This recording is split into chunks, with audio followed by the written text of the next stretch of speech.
जानू कुठे चालली आहेस आता? जानू थांब. जानू तू कुठे चालली आहेस? प्लीज थांब जानू, प्लीज प्लीज नको जाऊ. प्लीज प्लीज हे बघ माझं ऐकून घे एकदा प्लीज.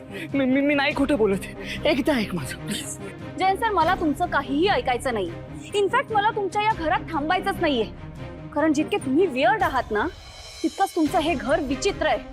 मी का थांबू इथे? मला नाही थांबायचं आणि मला तुमच्याशी बोलायचं पण नाहीये. मी चालले.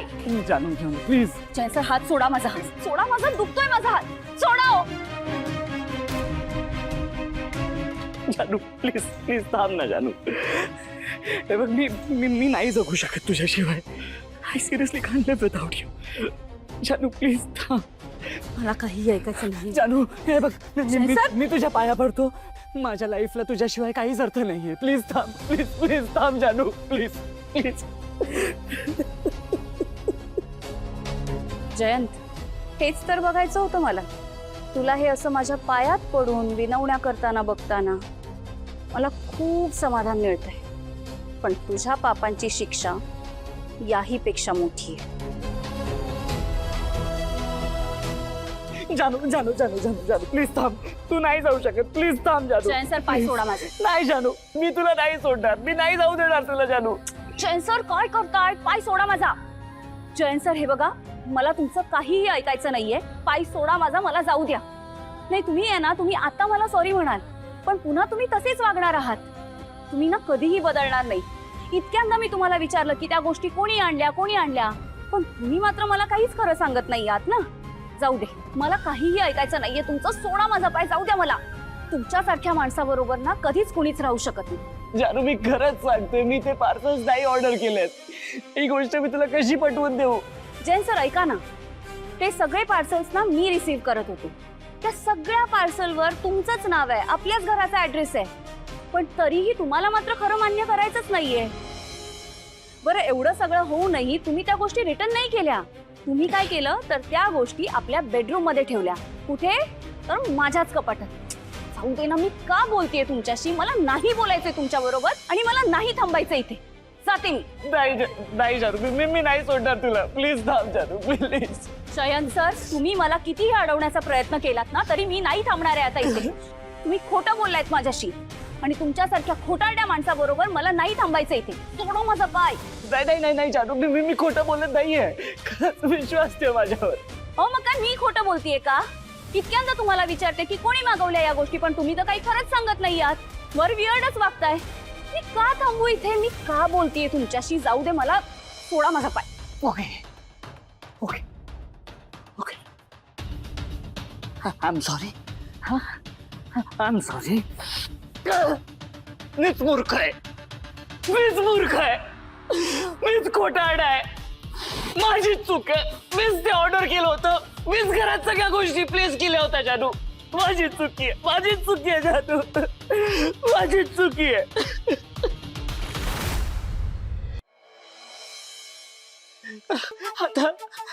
आता तरी थांबशील ना ग? जयंत, आज तू न केलेल्या गोष्टीची कबुली घेतलीये मी तुझ्याकडून. आता असंच तुझं कन्फ्युजन वाढवत राहणार आहे मी आणि एक दिवस तुला ठार वेडा करणार आहे. जानू, जर का तू मला सोडून गेलीस ना, तर मी स्वतःला काहीतरी करून घेईन. खरंच सांगतो जानू, मी त्या दोरीने फास लावून घेईन किंवा ते विष पिऊन टाकेन. जानू तुझ्याशिवाय माझ्या लाईफला अर्थच नाहीये. तुझ्याशिवाय माझं लाईफ युजलेस आहे जानू. मी जी आज चूक केली ना, ती मी परत करणार नाही. खरंच सांगतो जानू. मी शपथ घेतो जानू. प्लीज थांब. बरं, ठीक आहे, थांबते मी.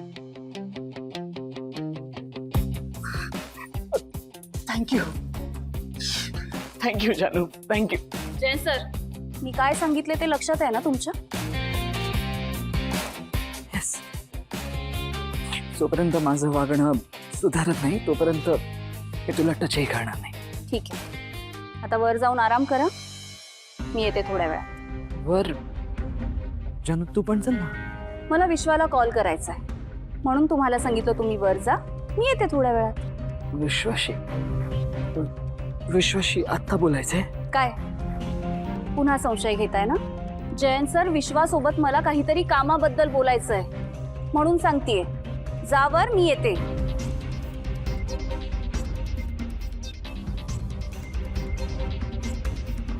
नाही जयंत सर, नाही. तुम्ही ना कधीच चेंज होऊ शकत नाही. तुमच्या मनात जो हा संशय आहे ना तो कधीच जाणार नाही. आय थिंक मी याआधी जो डिसिजन घेतला होता ना तोच करेक्ट होता. जाते. नाही नाही जानू, तसं तसं काही नाहीये. मला तो विश्वाला फोन करण्यात काही प्रॉब्लेम नाहीये. मी जातो. जयंत सर, तुम्हाला जरी प्रॉब्लेम असला ना तरी मी मात्र मला जे हवंय ना तेच करणार. कळलं तुम्हाला? जा आतावर.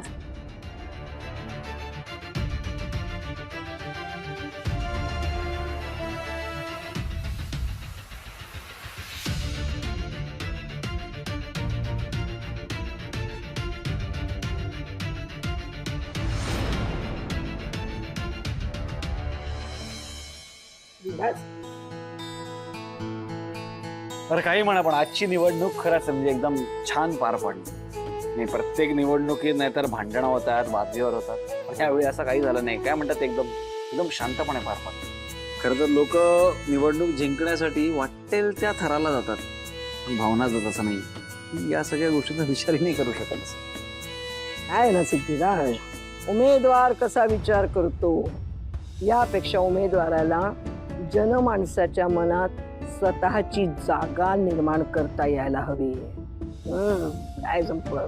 भावनाने जागा निर्माण केली आहे का नाही ते उद्या निकाल लागल्यावर कळेलच ना. आई, अगं तू कशाला उभी आहेस? बस ना. अरे वाढते ना. आई बस, अगं आम्ही आपापला घेऊ ना म्हणून, तू बस. आता म्हणतोय ना, मग बसा ना. जोपर्यंत निवडणुकीचा निकाल लागत नाही ना तोपर्यंत मनात कुठलाही विषय येणार नाही. खरं, अगदी बरोबर बोललात. माझ्या डोक्यात तेच चाललं की कधी एकदाचा निकाल लागतोय. बस.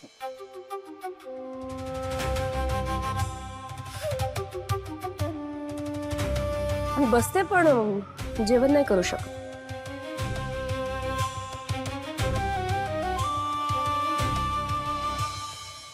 का बाई, त्या इलेक्शन बूथ वरची गर्दी बघून तुझी भूक पळाली की काय? माझा निर्जळी उपवास आहे. आजचा मतदानाचा दिवस, उद्या त्याचा निकाल लागणार आणि काहीही करून मला जिंकायचंच. यासाठीच मी निर्जळी उपवास ठेवलाय. वा वा, याला म्हणतात स्वतःला सिद्ध करण्याची तळमळ. निलांबरी निर्जळी उपवास करते तर भावना साधा उपवास पण करत नाहीये. असू द्या हो पप्पा. नाही, भावनाने उपवास ठेवला काय नाही ठेवला काय पण काय फरक पडतो. आणि कसं आहे, दोघींपैकी कोणीही उपवास जर केला तरी गाडे पाटलांची एकच सून जिंकणार आहे आणि ती म्हणजे मी.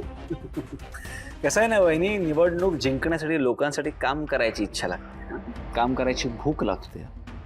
नुसते असे उपवास वगैरे करून कोणी निवडणूक नाही जिंकत. भावना तुझ्या